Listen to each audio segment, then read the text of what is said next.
नमस्कार दोस्तों, welcome back to my channel. तो देखिए, हम लोग सबसे पहले देख लेते हैं कि निफ्टी किस तरीके से कल मार्केट में ओपन हो सकता है और किस तरीके से हम लोग ट्रेड प्लान कर सकते हैं। तो देखिए, अगर निफ्टी को अगर हम लोग देखेंगे तो आज हम लोग को निफ्टी बैंक निफ्टी की क्लोजिंग मिली है 45,825 पे। तो देखिए, हम लोग 46,000 के ऊपर जब तक मार्केट में रियल टाइम फ्रेम पे क्लोजिंग नहीं देंगे ना, तब तक हम लोग यहाँ पे बड़ा मूव अपसाइड के अंदर नहीं देख सकते हैं, क्योंकि मार्केट के पास में 46,000 एक बहुत बड़ा इंपॉर्टेंट रेजिस्टेंस की तरह एक्ट कर रहा है। तो हम लोग 46,000 के ऊपर जब क्लोजिंग देना स्टार्ट करेंगे 46,200 300, फिर उसके बाद में वापस से हम लोग अपसाइड के अंदर ट्रेड प्लान कर सकते हैं और अपसाइड में मार्केट में मोमेंटम देख सकते हैं। तो अगर आप लोग यहाँ पे अगर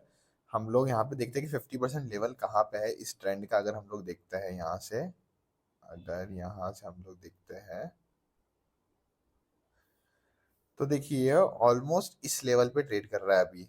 अब इसके लिए ना 45,670 वाला जो लेवल है, इसके लिए एक बहुत ज्यादा इंपॉर्टेंट लेवल है,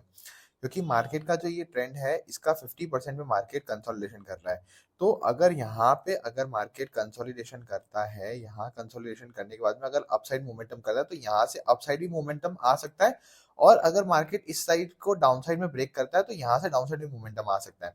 तो अब हमारे लिए क्या बहुत सिंपल हो गया है कि हम लोग को ये देखना है कि 45,670 के नीचे मार्केट जा रहा है या उसके नीचे सस्टेन कर रहा है, तो हम लोग यहाँ पे सेलिंग साइड में ट्रेड प्लान कर सकते हैं, क्योंकि देखिए सेलिंग हमेशा फास्ट होता है। तो ये अगर यहाँ पे अगर हॉल्ट कर रहा है ना, तो इसका मीनिंग है कि यहाँ पे अब बायर्स है वो एंटर कर रहे हैं, और यहाँ पे हॉल्ट करने के बाद में अगर मार्केट अपसाइड मोमेंटम करता है तो यहाँ पे बाइंग साइड में वापस जा सकता है मार्केट। तो हमारे लिए सिंपल रहेगा कि भाई 46,700 के नीचे अगर मार्केट जा रहा है तो वहां पे हम लोग सेलिंग साइड में ट्रेड प्लान कर सकते हैं, और सेलिंग हमेशा फास्ट होती है। तो 15 मिनट्स में अगर हम लोग जाके देखते हैं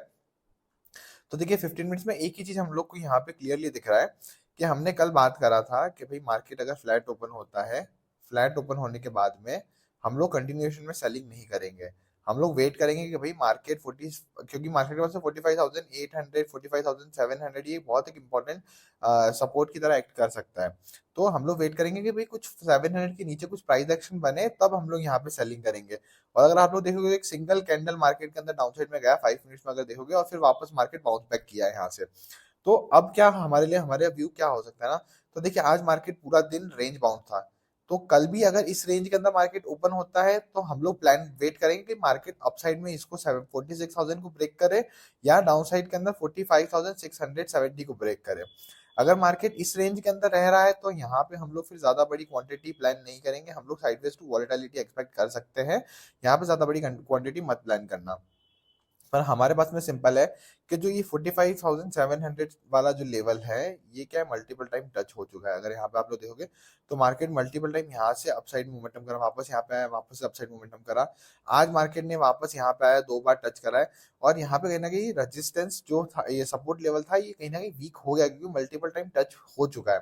तो हमारे लिए बहुत अच्छा प्राइस पैटर्न भी है कि मार्केट के अंदर एक बहुत अच्छा सा प्राइस पैटर्न बनाई है। तो अगर अब बैंक निफ्टी है वो 45,670 को ब्रेक करती है तो हम लोग इमीडिएटली सेल कर सकते हैं कि मार्केट फ्लैट ओपन हुआ, ओपन होने के बाद में 45,670 को अगर ब्रेक कर रही है ये, या 700 के नीचे कोई प्राइस एक्शन बना रही है, तो हम लोग वहां पे डायरेक्टली सेल कर सकते हैं। यहाँ पे हम लोग टारगेट है वो थोड़े ज्यादा बड़े रख सकते हैं, यहाँ पे हम लोग 45,400 350 तक के भी टारगेट्स हम लोग यहाँ पे प्लान कर सकते हैं। अगर बैंक निफ्टी है वो गैप अप ओपन हो जाता है कि 46,000 के अराउंड कहीं गैप अप ओपन हो गया, तो फिर यहाँ पे हम लोग को वेट करना पड़ेगा। यहाँ पे फिर जो सेलर्स होंगे वो ट्रैप हो सकते हैं जब मार्केट में ये लेवल को ब्रेकआउट होता है, मार्केट इसके ऊपर प्राइस एक्शन कुछ बनाता है, तो यहाँ पे हम लोग बाइंग साइड में ट्रेड प्लान कर सकते हैं। हमें यहाँ पे ऊपर प्राइस एक्शन ही चाहिए, 46,000 के ऊपर मार्केट या तो 15 मिनट्स की कैंडल क्लोज करे, या तो फिर कुछ 5 मिनट्स के अंदर प्राइस एक्शन बनाए, तभी हम लोग यहाँ पे अपसाइड के ट्रेड प्लान करेंगे।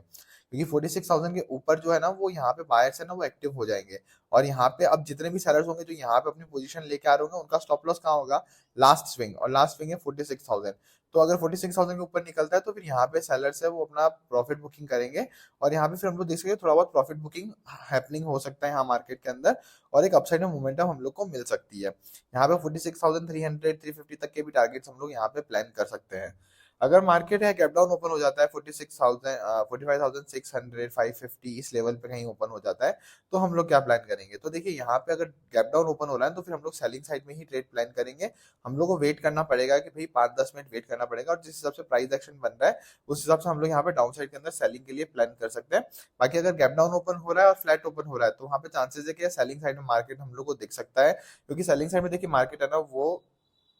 ज्यादा टाइम नहीं होल्ड करता है, वो फटाफट आता है। क्योंकि यहाँ पे हमारा व्यू है कि भाई मार्केट अगर इस लेवल पे अगर होल्ड कर रहा है, इस रेंज के अंदर अगर होल्ड करके इसको अपसाइड ब्रेक कर रहा है, तो यानी यहाँ पे बायर से वो एक्यूमुलेट हो चुके हैं और वो बायर से वो अपसाइड में मार्केट को अब लेके जा सकते हैं। पर अगर मार्केट यहाँ से डाउन साइड में ब्रेक डाउन कर रहा है तो यानी यहाँ से एक हम लोग को सेलिंग का मार्केट वापस से एक हम लोग को देखने के लिए मिल सकता है। 250 पॉइंट 350 पॉइंट हम लोग को और डाउन साइड के अंदर एक करेक्शन देखने के लिए मिल सकता है। अगर हम लोग निफ्टी का चार्ट देखते हैं तो देखिए निफ्टी है वो थोड़ा सा आज ज्यादा बेरिश दिख रहा था यहाँ पे, और निफ्टी भी देखिए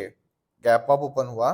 सॉरी फ्लैट ओपन हुआ, मार्केट ने एक लेवल पे होल्ड करा यहाँ पे, और होल्ड करने के बाद में देखिए यहाँ पे सेलिंग साइड में मार्केट आया है। और हमने यहाँ पे कल भी प्लान करा था कि भाई अगर 800 के लेवल को अगर ये ब्रेक कर रहा है तो इसका सबसे पहले टारगेट होगा 700। आज इसने ऑलमोस्ट 720 तक का लो लगाया है और वहां से इसने फिर वापस से अपसाइड में मोमेंटम किया है। तो अगर हम लोग निफ्टी का चार्ट भी देखते हैं तो हमारे पास में एक ही चीज है कि भाई ये जो लेवल ब्रेक हुआ था,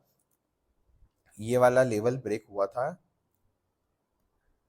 इस लेवल का ब्रेकआउट आने के बाद में फिर मार्केट अगर वापस इस लेवल के अंदर आ रहा है तो यहाँ पे कहीं ना कहीं ब्रेकआउट फेलियर हम लोग देख सकते हैं। और जब भी ब्रेकआउट फेलियर होता है तो मार्केट बहुत ही स्पीड के साथ में यानी फास्ट मूव करता है सेलिंग साइड में।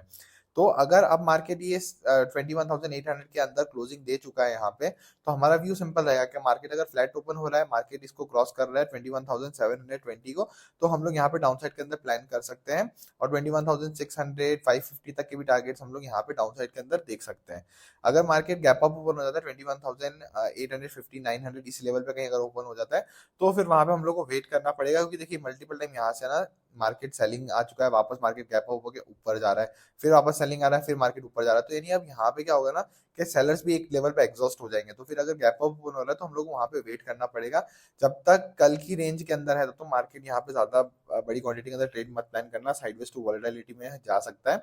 तो हमारा प्लान सिंपल रहेगा कि अगर गैप ओपन हो गया तो हम लोग वेट करेंगे एक दिन। अगर गैप डाउन ओपन हो गया कि 21,650 600 इस लेवल पे कहीं पे भी ओपन हो गया इस लेवल पे, तो यहाँ पे हम लोग फिर सेलिंग साइड में ट्रेड प्लान करेंगे कि यहाँ पे छोटा सा अगर 600 होता है कि अगर ये 100 120 points open gap down open हो जाती है, तो वहां पे हम लोग को प्लान करना पड़ेगा कि यहाँ पे हम लोग वेट करेंगे, क्योंकि यहाँ पे अगर डायरेक्टली हम लोग सेलिंग करोगे कि ऑलमोस्ट हम लोग 120 130 पॉइंट्स गैप डाउन ओपन हो रहा है, तो यहाँ पे हम लोग को वेट करना पड़ेगा कि मार्केट थोड़ा सा प्रॉफिट बुकिंग आए और फिर वापस अगर मार्केट कंटिन्यूएशन में जा रहा है तो वहां पे हम लोग सेलिंग साइड में ट्रेड प्लान कर सकते हैं। पर अगर स्मॉल गैप डाउन ओपन होता है 40-50 पॉइंट्स का या 70 पॉइंट्स का, तो वहां पे फिर हम लोग प्राइस एक्शन के ऊपर सेलिंग साइड कर सकते हैं। अगर ये 21,550 या इस लेवल पे कहीं गैप डाउन ओपन होता है तो हम लोग को थोड़ा सा वेट करना पड़ेगा कि मार्केट कुछ रेंज बनाए, रेंज बनाने के बाद में अगर कंटिन्यूएशन में जा रहा है तो फिर यहाँ पे हम लोग सेलिंग साइड में प्लान करेंगे। पर बैंक निफ्टी है और निफ्टी दोनों अब थोड़ा सा वीक दिख रहा है कि अगर अभी ये प्रीवियस डे के लोग को अगर ब्रेक कर रहे हैं ये लोग, तो यहाँ पे थोड़ा सा सेलिंग साइड में हम लोग को मूव मिल सकता है। सेम चीज बैंक निफ्टी के अंदर भी हम लोग को अगर ये प्रीवियस डे लो को ब्रेक कर रहा है यहाँ पे, अगर ये प्रीवियस डे लो को ब्रेक कर रहा है तो यहाँ पे हम लोग को डाउन साइड में मोमेंटम मिल सकता है, क्योंकि देखिए यहाँ पे एक अच्छा सा पैटर्न बना है ये। तो अगर अभी ये इस लेवल को ब्रेक कर रहा है तो यहाँ पे हम लोग को डाउन साइड के अंदर प्लानिंग कर सकते हैं और क्वांटिटी हम लोग फुल ट्रेड कर सकते हैं। Thank you.